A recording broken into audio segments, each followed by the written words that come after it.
ఇక్కడ విచ్చేసిన పాత్రికేయ మిత్రులందరికీ హృదయపూర్వక నమస్కారాలు తెలియజేస్తూ ముందుగా అందరికీ శ్రీకృష్ణ జన్మాష్టమి శుభాకాంక్షలు తెలియజేస్తున్నాను. రాష్ట్రంలో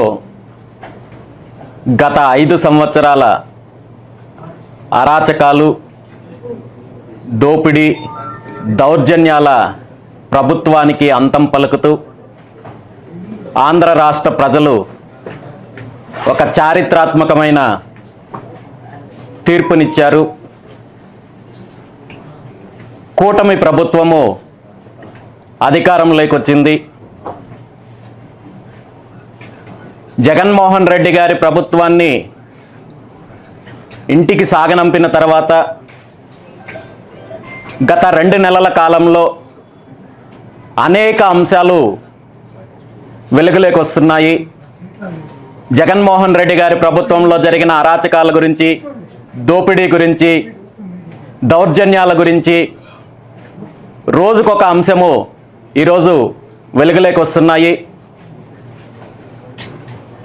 ఇప్పటి వరకు రాష్ట్ర చరిత్రలో ఎప్పుడు జరగనంత దోపిడీ జరిగింది, అన్ని రకాలుగా అరాచకాలు జరిగాయి. వ్యవస్థలన్నింటినీ కూడా దుర్వినియోగం చేస్తూ, నిర్వీర్యం చేస్తూ రాష్ట్రాన్ని పూర్తిగా లూటీ చేసే కార్యక్రమం జగన్మోహన్ రెడ్డి గారి ప్రభుత్వం చేశారు. కాబట్టే ఈరోజు దేశ చరిత్రలో ఒక పార్టీ అధికారంలోకి ఉన్నప్పుడు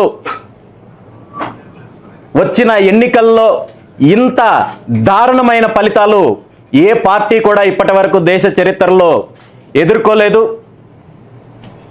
అదేవిధంగా గత 5 సంవత్సరాల్లో జరిగిన అరాచకాల పైన కావచ్చు, భూదోపిడీ కావచ్చు, లిక్కర్ స్కాములు లాంటివి కావచ్చు, అనేక అంశాల మీద గత అసెంబ్లీ సమావేశాలప్పుడు రాష్ట్ర ముఖ్యమంత్రి గారు సుమారు 7 శ్వేతపత్రాలు కూడా విడుదల చేయడం జరిగింది. జగన్మోహన్ రెడ్డి గారి ప్రభుత్వ హయాంలో జరిగిన భూ అవకతవకలు కావచ్చు, భూ ఆక్రమణల గురించి కావచ్చు, ల్యాండ్ ఆర్డర్ సమస్య మీద కావచ్చు, అదేవిధంగా మైనింగ్ విషయం మీద కావచ్చు, అదేవిధంగా విద్యుత్తు శాఖలో జరిగిన అవినీతి గురించి కావచ్చు, ఈ విధంగా అనేక అంశాల మీద కూటమి ప్రభుత్వం అధికారంలోకి వచ్చిన తర్వాత ముఖ్యమంత్రి చంద్రబాబు నాయుడు గారు అసెంబ్లీలో శ్వేతపత్రాలు విడుదల చేయడం జరిగింది. ఇవన్నీ కూడా రాష్ట్ర ప్రజలు చూస్తున్నారు. కానీ గత ప్రభుత్వంలో జరిగిన అవినీతి పైన, దోపిడీ పైన, ఇప్పుడు ప్రభుత్వము వ్యవహరిస్తున్న తీరు పైన అనేక రకాల అనుమానాలు వ్యక్తం చేయాల్సిన పరిస్థితి ఉంది. ఎందుకంటే చంద్రబాబు నాయుడు గారు ఏవైతే శ్వేతపత్రాలు విడుదల చేశారో వాటిలో ఉన్న నిజానిజాలతో పాటు వాటి మీద ప్రభుత్వ పెద్దలు వ్యవహరిస్తున్న తీరు అనేక రకాల అనుమానాలకు తావిస్తోంది. అసెంబ్లీలో విద్యుత్ శాఖకు సంబంధించిన శ్వేతపత్రం విడుదల చేస్తూ జగన్మోహన్ రెడ్డి గారు హయాంలో జరిగిన విద్యుత్ అవకతవకల గురించి చంద్రబాబు నాయుడు గారు వివరించడం జరిగింది.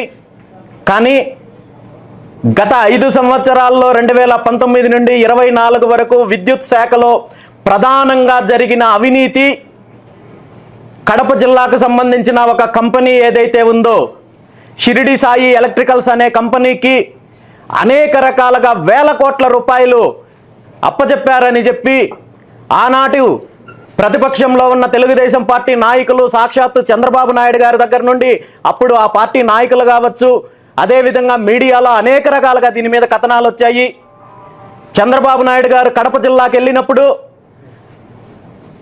ఎవరైతే వైఎస్ ఫ్యామిలీకి బినామీగా ఉంటున్న షిరిడి సాయి ఎలక్ట్రికల్స్ కంపెనీ లాంటి కంపెనీలు చేస్తున్న అవినీతిని, వేల కోట్ల రూపాయలని మేము అధికారంలోకి వస్తే కక్కిస్తాము, వీళ్ళ మీద చర్యలు తీసుకుంటాము, శిక్షిస్తామని చెప్పారు. కానీ అధికారంలోకి వచ్చిన తర్వాత అసెంబ్లీలో విడుదల చేసిన శ్వేతపత్రంలో కనీసము ఈ షిరిడి సాయి ఎలక్ట్రికల్స్ కంపెనీ పేరు కూడా దాని గురించి ప్రస్తావించకపోవడము దీని మీద ఎలాంటి అనుమానాలకు తావిస్తోందనేది కూడా మనం గుర్తించాలి.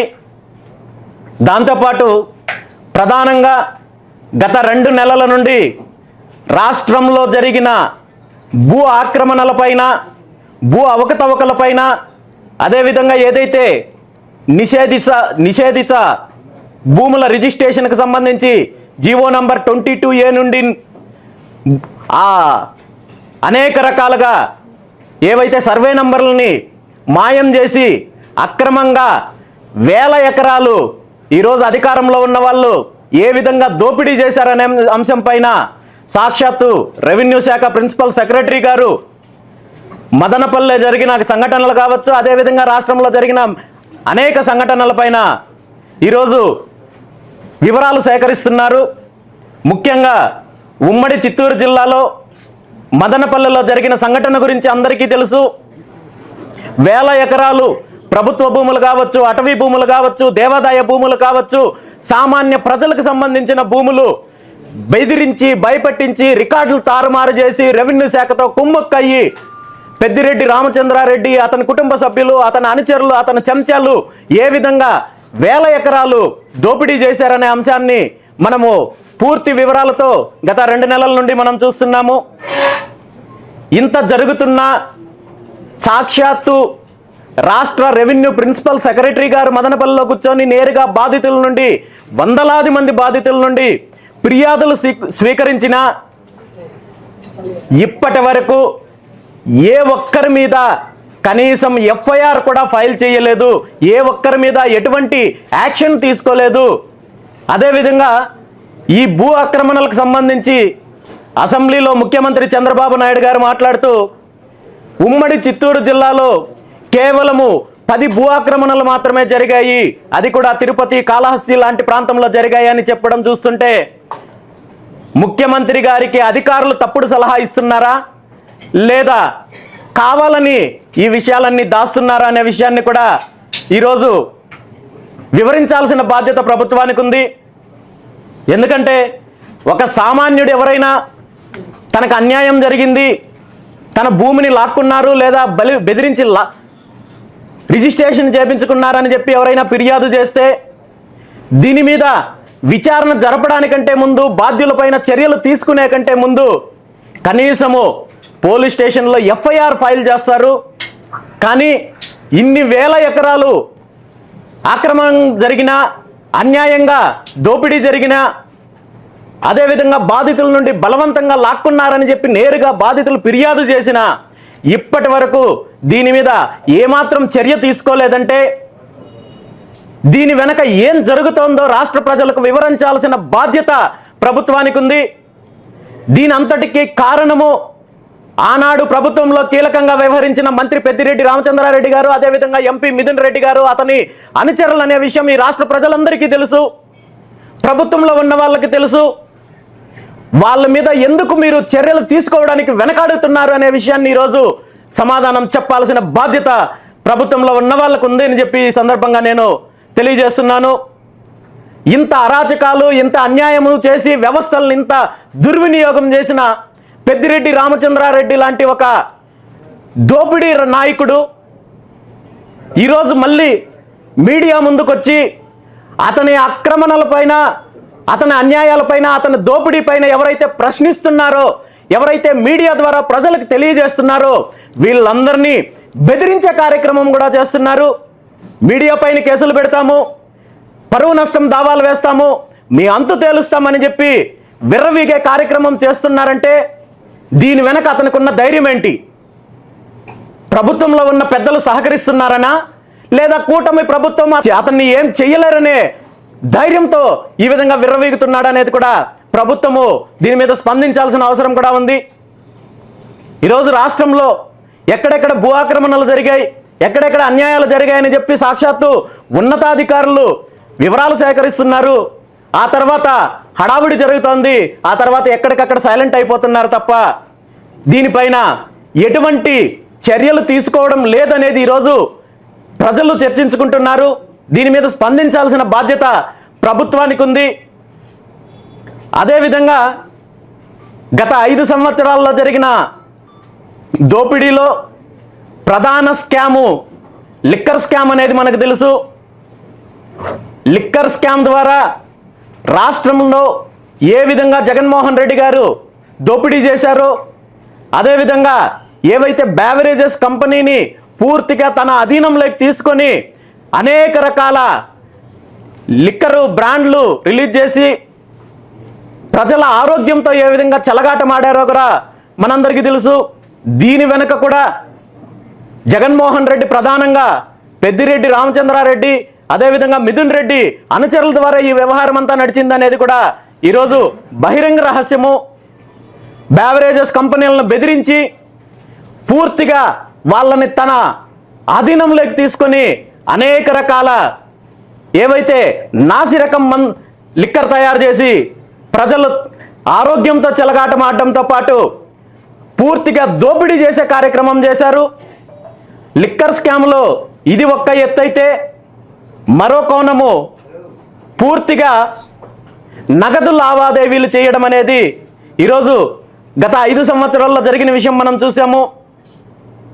మామూలుగా ఏ చిన్న వస్తువు కొనుక్కోవాలన్నా బజార్లోకి వెళ్ళి 10 రూపాయల వస్తువు కొనుక్కోవాలంటే కూడా ఈరోజు ఆన్లైన్ ద్వారా చెల్లించే విధానం ఉన్నప్పటికీ లిక్కర్లో మాత్రము 100 రూపాయల దగ్గర నుండి వేల దగ్గర నుండి లక్షల కోట్ల రూపాయలు రోజుకి సుమారు 30 నుండి 35 కోట్ల రూపాయల లావాదేవీ పూర్తిగా నగదు రూపంలో జరగడానికి ప్రధాన కారణము ఇందులో 50% పైగా జగన్మోహన్ రెడ్డి అతని అనుచరుల జోబుల్లోకి వెళ్ళిందనే విషయాన్ని ఈరోజు పూర్తిగా ప్రజలకి తెలియాల్సిన అవసరం ఉంది. దీని వెనుక ప్రధాన కారణము ఈ బ్యావరేజెస్ కంపెనీలకు ఏవైతే ఆర్డర్లు ఇచ్చారో దీని వెనుక జరిగిన అవినీతికి పూర్తి కారణంగా అప్పుడు ఎవరైతే అధికారంలో ఉన్నారో బ్యావరేజెస్ కార్పొరేషన్కి సంబంధించిన ఎండి వాసుదేవ్ రెడ్డి గారిని ఇప్పటికే సిబిసిఐడి అరెస్ట్ చేసింది. కానీ దీని వెనక ఉన్న సూత్రధారుల్ని ఎందుకు గుర్తించడం లేదు, ఎందుకు వాళ్ళపైన చర్యలు తీసుకోవడం లేదని చెప్పి ఈరోజు నేను ప్రశ్నిస్తున్నాను. ఈ లిక్కర్ స్కామ్లో ప్రధాన సూత్రధారులు ఎవరైతే ఉన్నారో అతను రాజా కసిరెడ్డి అనే వ్యక్తి ఈ లిక్కర్ స్కామ్ మొత్తాన్ని కూడా నడిపించాడనే విషయము ఈరోజు మనందరికీ తెలుసు. ఈ కసిరెడ్డి రాజశేఖర్ రెడ్డి, రాజా కసిరెడ్డి అనే వ్యక్తి వైఎస్ జగన్మోహన్ రెడ్డి గారి భార్య భారతీరెడ్డి క్లాస్మేట్ భర్త. ఇతను గత 5 సంవత్సరాల్లో జగన్మోహన్ రెడ్డి గారి ప్రభుత్వంలో జరిగిన అవినీతిలో వెనక నుండి నడిపించిన ప్రధాన సూత్రధారుల్లో ఈ రాజా కసిరెడ్డి అనే వ్యక్తి ఉన్నారనేది ఈరోజు ప్రతి ఒక్కరికి తెలుసు. ఇతను రాష్ట్రంలో జరిగిన నగదు లావాదేవీలన్నింటినీ కూడా కలెక్ట్ చేసి విశాఖపట్నానికి ఈ నగదునంతటినీ కూడా తరలించి విశాఖపట్నంలో అప్పటి ఎంపీ ఎంవివి సత్యనారాయణ గారికి సంబంధించిన మెకనైజ్డ్ స్టీమ్డ్ బోట్స్ ద్వారా హాంకాంగ్లో మకావ్ అనే ప్రాంతానికి తరలించి ఈ నగదునంతటినీ కూడా అక్కడ ఎక్స్చేంజ్ చేసి జగన్మోహన్ రెడ్డి గారు అతనికి సంబంధించిన బినామీలందరూ కూడా అక్కడ రియల్ ఎస్టేట్ అదేవిధంగా చైన్ ఆఫ్ రిటైల్ మాల్స్ వీటన్నింటిలో కూడా ఈ అవినీతి సొమ్ముని ఇన్వెస్ట్ చేశారనే విషయాన్ని ఈరోజు అనేక రకాలుగా వెలుగులోకి వస్తున్నాయి. వీటన్నింటి మీద ప్రభుత్వం ఎందుకు చర్యలు తీసుకోవడం లేదు? లిక్కర్ స్కామ్ వెనక ఉన్నది కేవలం వాసుదేవరెడ్డి మాత్రమే కాదు. దీని వెనక రాజా కసిరెడ్డిని అరెస్ట్ చేసి విచారిస్తే పూర్తి వివరాలు బయటపడతాయి. అదేవిధంగా ఇతను ఎవరి ద్వారా అయితే ఈ నగదునంతటిని సేకరించారో రాష్ట్రం మొత్తం ప్రకాష్ అనే వ్యక్తి, ఇతనికి సంబంధించిన వివరాలు సేకరించి ఇతన్ని విచారిస్తే పూర్తి వివరాలు బయటపడతాయి. దీని వెనకంతా నడిపించిన పెద్దిరెడ్డి కుటుంబం కావచ్చు, దీనికి అవకాశం ఇచ్చిన జగన్మోహన్ రెడ్డి, దీనికి ప్రధాన సూత్రధారుడు జగన్మోహన్ రెడ్డి, వీళ్ళందరిని పైన ఎందుకు చర్యలు తీసుకోవడంలో వెనకడుగు వేస్తున్నారో ప్రభుత్వం చెప్పాల్సిన అవసరం ఉంది. ఎందుకంటే ఇప్పుడు జరుగుతున్న విచారణలో అనేక రకాలమైన అంశాలు వెలుగులోకి వస్తున్నాయి. ప్రభుత్వంలో ఉన్న పెద్దలు గత 5 సంవత్సరాల్లో జరిగిన అవినీతిని, దీని మీద అవినీతి పరుల మీద చర్యలు తీసుకోవడం కంటే కూడా అందులో వాటాల కోసము ఎక్కువ ప్రయత్నం చేస్తున్నారనేది ఈరోజు కొన్ని సంఘటనల ద్వారా తెలుస్తోంది. అనేక రకాలైన లోపాయికారి ఒప్పందాలు జరుగుతున్నాయి. భూదోపిడీలో కావచ్చు, లిక్కర్ స్కామ్లో కావచ్చు అనేది ఈరోజు ప్రజలు చర్చించుకుంటున్నారు. దీని అంతటి మీద కూడా ప్రభుత్వము సమాధానం చెప్పాల్సిన అవసరం ఉంది. ఎందుకంటే లిక్కర్ స్కామ్లో అరెస్ట్ అయిన వాసుదేవరెడ్డి గారిని ఇప్పటి వరకు ఎక్కడ ఉంచారు, ఏం విచారణ జరుగుతోంది అనే విషయం సిబిసిఐడి వారు ఇప్పటి వరకు ఎటువంటి వివరాలు వెల్లడించకపోగా గత కొన్ని రోజుల నుండి జరుగుతున్న అనేక రకాల సంఘటనలు దీనికి అనేక రకాల అనుమానాలకు తావిస్తోంది. అందులో ప్రధానంగా రాష్ట్ర మంత్రి లోకేష్ గారు గత వారం రోజుల్లో జరిపిన విదేశీ పర్యటనలు, ప్రభుత్వంలో ఉన్నప్పుడు, అధికారంలో ఉన్నప్పుడు, మంత్రులుగా ఉన్నప్పుడు విదేశీ పర్యటనలు చేస్తుంటారు. రాష్ట్ర అభివృద్ధి కోసం కావచ్చు, రాష్ట్రానికి పెట్టుబడులు తీసుకురావడం కోసం కావచ్చు, కంపెనీలను తీసుకురావడం కోసం కావచ్చు, అనేక రకాలుగా అధికారులతో కలిసి విదేశీ పర్యటనలు చేస్తారు. కానీ అంత రహస్యంగా మీరు విదేశీ పర్యటనలు చేయాల్సిన అవసరం ఏముంది? గత 19వ తేదీ నుండి 21వ తేదీ, అదేవిధంగా 22, 23వ తేదీ 2 సార్లు గత వారం రోజుల్లోనే మంత్రి నారా లోకేష్ గారు విదేశీ పర్యటనలకు అతి రహస్యంగా వెళ్ళి రావాల్సిన అవసరం ఏమొచ్చింది? ఇందులో దీని వెనక జరుగుతున్న లావాదేవీలేంటి, దీని వెనక కారణాలేంటి ప్రజలకు తెలియజేయాల్సిన అవసరం ఉంది. అదేవిధంగా రాష్ట్ర ముఖ్యమంత్రి గారికి సంబంధించిన ప్రతిరోజు ఏదైతే కార్యక్రమాలు ఉంటాయో ఆ పూర్తిగా అధికారులు ముందుగానే వెల్లడిస్తారు. ఏ కార్యక్రమాలు చేస్తున్నారు, ఎక్కడికి వెళ్తున్నారు అనే దానిపైన షెడ్యూల్ ఉంటుంది. దాని ప్రకారమే జరుగుతుంది తప్ప ఇక్కడ మరో అంశము, గత 23వ తేదీ, ఈ నెల 23వ తేదీ ముఖ్యమంత్రి చంద్రబాబు నాయుడు గారికి సంబంధించిన షెడ్యూలు ఏదైతే ఉందో, రాజమండ్రి అదేవిధంగా కోనసీమ జిల్లాల పర్యటనలో భాగంగా ఆ రోజు ముఖ్యమంత్రి గారికి సంబంధించిన షెడ్యూల్ మొత్తం కూడా వెల్లడించడం జరిగింది. అందులో రాజమండ్రి కోనసీమ ప్రాంతంలో పర్యటన తర్వాత నేరుగా రాజమండ్రి ఎయిర్పోర్ట్ ద్వారా బేగంపేటకి వెళ్ళి హైదరాబాద్ వెళ్తారని చెప్పి వివరించడం జరిగింది. దానికి సంబంధించి ముఖ్యమంత్రి గారి కార్యాలయం ఏదైతే ముఖ్యమంత్రి గారి పర్యటన వివరాలు వెల్లడించిందో ఇది పూర్తిగా ఆంధ్రప్రదేశ్లో రాజమండ్రి ప్రాంతం కావచ్చు, కోనసీమ ప్రాంతంలో జరిగిన పర్యటనలకు సంబంధించి పూర్తి వివరించడం జరిగింది. ఆ తర్వాత బేగంపేట ఎయిర్పోర్ట్కి రీచ్ అయ్యి హైదరాబాద్కి వెళతారని చెప్పి మాత్రము వెల్లడించడం జరిగింది. కానీ అదే 23వ తేదీ రాష్ట్ర ముఖ్యమంత్రి చంద్రబాబు నాయుడు గారు బెంగళూరు వెళ్ళడం జరిగింది. ఇది పూర్తి రహస్యంగా వెళ్ళడం జరిగింది. బెంగళూరుకు వెళ్తున్న విషయం ఎక్కడ అధికారికంగా ముఖ్యమంత్రి గారి కార్యాలయం కానీ అధికారులు కానీ ఎక్కడా వెల్లడించకుండా దీన్ని అత్యంత గోప్యంగా వివరించడం జరిగింది. బెంగళూరుకు వెళ్ళిన సమాచారం గురించి బెంగళూరు ఎయిర్పోర్ట్కి సంబంధించి అతను రాష్ట్ర ముఖ్యమంత్రి గారు బెంగళూరు ఎయిర్పోర్ట్కి ఎప్పుడు వెళ్ళారు, అదేవిధంగా ఎయిర్పోర్ట్ నుండి తాజ్ ఎయిర్పోర్ట్లో 2 గంటల సమయము అక్కడ గడిపారు. అక్కడ ఒక రహస్య సమావేశంలో పాల్గొన్నారు. అక్కడి నుండి మళ్ళీ హైదరాబాద్ వెళ్ళారు. ఈ వివరాలు ఏవి వెల్లడించకుండా, అధికారికంగా వెల్లడించకుండా అంతర్రాష్ట్ర పర్యటన ఒక రాష్ట్ర ముఖ్యమంత్రి చేస్తున్నప్పుడు అధికారులు ఈ వివరాలను ఎందుకు గోప్యంగా ఉంచారు? ముఖ్యమంత్రి అంత రహస్యంగా పర్యటన చేయాల్సిన అవసరం ఏముంది అనేది ఈరోజు ఖచ్చితంగా ప్రభుత్వము సమాధానం చెప్పాల్సిన అవసరం ఉంది. ఎందుకంటే ఒక ముఖ్యమంత్రి స్థాయి వ్యక్తి Z+ సెక్యూరిటీ ఉంటూ దేశంలోనే అత్యంత కేంద్ర ప్రభుత్వంలో కూడా కీలకంగా ఉన్న ఒక నాయకుడు ఇలాంటి రహస్య పర్యటనలు చేయాల్సిన అవసరం ఏమొచ్చింది? రహస్య సమావేశాలు చేయాల్సిన అవసరం ఏమొచ్చింది? తాజ్ హోటల్లో ఎవరిని కలిశారు, ఏం మాట్లాడారు, ఇక్కడ రాష్ట్రానికి రాష్ట్ర ప్రభుత్వానికి జరిగిన విషయాలు ఏంటి అనేది ప్రజలు తెలుసుకోవాల్సిన అవసరం ఉంది. ఖచ్చితంగా తెలియజెప్పాల్సిన అవసరము ప్రభుత్వానికి ఉంది, ముఖ్యమంత్రి చంద్రబాబు నాయుడు గారికి ఉంది. ఎందుకంటే నాకున్న అత్యంత విశ్వసనీయ సమాచారం మేరకు తాజ్ ఎయిర్పోర్ట్ హోటల్లో ముఖ్యమంత్రి చంద్రబాబు నాయుడు గారు ఎవరైతే బెవరేజెస్ కార్పొరేషన్కి ఎండీగా పనిచేసిన వాసుదేవరెడ్డి గారిని కలిశారు అనేది నాకున్న అత్యంత విశ్వసనీయ సమాచారము. అదేవిధంగా లిక్కర్ స్కామ్లో జరిగిన ఏదైతే దోపిడీ ఉందో దీని మీద వాటాల కోసం కలిశారా లేదా మరి దేని మీద కలిశారా అనేది కూడా ముఖ్యమంత్రి చంద్రబాబు నాయుడు గారు తెలియజెప్పాల్సిన అవసరం ఉంది.